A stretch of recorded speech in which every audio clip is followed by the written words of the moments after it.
थेट जाऊया नागपूरला। या ठिकाणी राज्याचे मुख्यमंत्री देवेंद्र फडणवीस मेयो रुग्णालयाची पाहणी करतायत।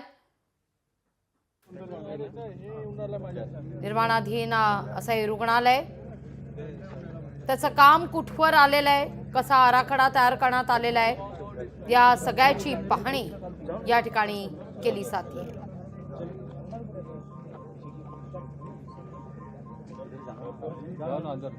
अधिकाऱ्यांकडून या सगळ्याचा आढावा घेतला जातोय। संबंधितांना सूचना सुद्धा दिल्या जात आहेत।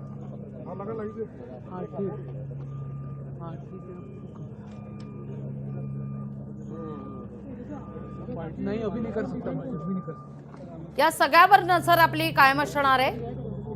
तोवर वळूया पुढल्या महत्त्वाच्या बातमीकडे। लोकशाही मराठी ऐका, पहा, जागरूक रहा।